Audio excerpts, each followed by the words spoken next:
कर्नाटक की राजनीति में मुख्यमंत्री की कुर्सी पर महीनों से चली उठापटक भले ही खत्म हो गई हो, लेकिन सियासत का असली खेल अभी बाकी है। दिल्ली से लेकर बेंगलुरु तक चली बैठकों की जिस श्रृंखला को कांग्रेस सिर्फ राज्यसभा और विधान परिषद चुनावों से जोड़कर बता रही थी, उसने पहले मुख्यमंत्री बदल दिया और अब उसी चुनावी जंग का बिगुल भी बच चुका है। सवाल यह है कि क्या सत्ता परिवर्तन के बाद कांग्रेस अपनी राजनीतिक ताकत साबित कर पाएगी? क्या भाजपा और जेडीएस मिलकर उसके विजय रथ को रोकने की रणनीति बनाएंगे? और क्या 18 जून का चुनाव कर्नाटक की नई राजनीतिक तस्वीर तय करेगा? कर्नाटक में शुरू हो चुकी है राज्यसभा और विधान परिषद चुनाव की अहम लड़ाई और इस मुकाबले पर पूरे देश की नजरें टिकी है। आखिर पूरा मामला क्या है, चलिए आपको बताते हैं विस्तार से। नमस्कार, आप देख रहे हैं अमरुजाला.com और मैं हूं आपके साथ आदर्श।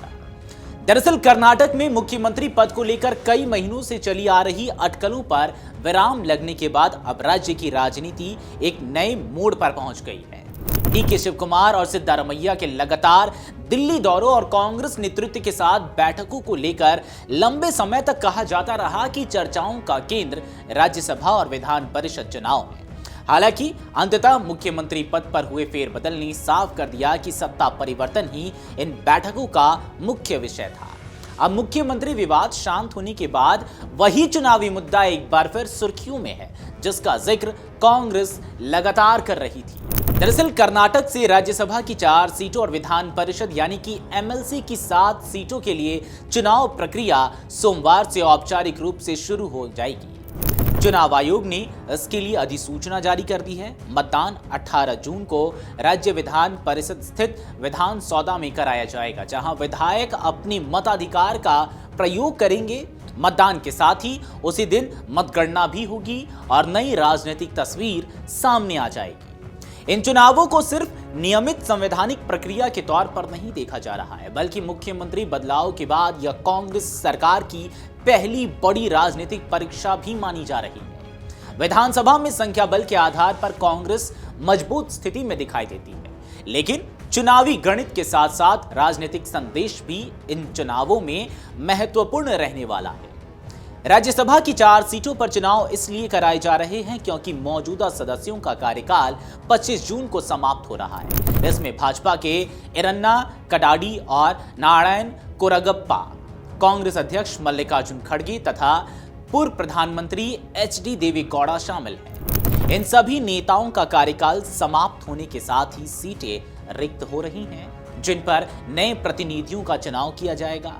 वहीं विधान परिषद की 7 सीटों पर भी चुनाव होना है। इन सीटों पर नवनिर्वाचित सदस्य 30 जून को अपना कार्यकाल पूरा कर रहे हैं। इनमें कांग्रेस के गोविंद राज, नसीर अहमद, टिपन्ना और बीके हरिप्रसाद शामिल हैं। दूसरी ओर भाजपा के एन नागराज, जिन्हें एमटीबी नागराज के नाम से जाना जाता है, प्रताप सिम्हा नायक और सुनील वाल्यापुर का कार्यकाल भी समाप्त हो रहा है।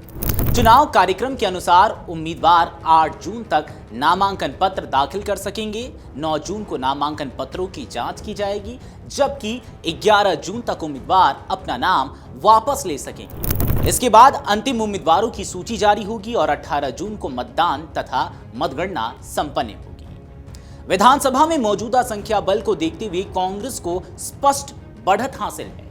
राजनीतिक जानकारों का मानना है कि कांग्रेस राज्यसभा की 4 में से 3 सीटें जीत सकती है। इसी तरह विधान परिषद की 7 सीटों में से 5 सीटों पर भी कांग्रेस की जीत की संभावना जताई जा रही है। हालांकि अंतिम तस्वीर उम्मीदवारों के चयन और विपक्षी दलों की रणनीति पर निर्भर करेगा। सबसे ज्यादा नजर भाजपा और जेडीएस के रुख पर होगी।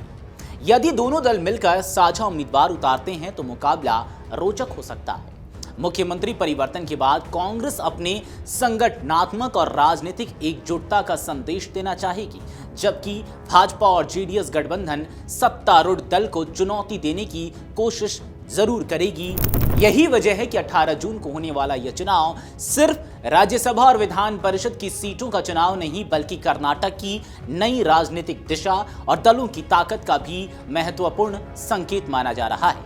अब इसमें यह देखना दिलचस्प होगा कि कर्नाटक में सीएम के फेरबदल के बाद कांग्रेस कितनी मजबूती के साथ इन चुनावों को लड़ पाती है और क्या इस फेरबदल का जो असर है वो इन चुनावों पर देखने को मिलेगा, ये सबसे बड़ा सवाल है और यही दिलचस्प भी होने वाला है। आपको क्या लगता है, कांग्रेस राज्यसभा की अपनी सीटें बचा पाएंगी और एमएलसी की?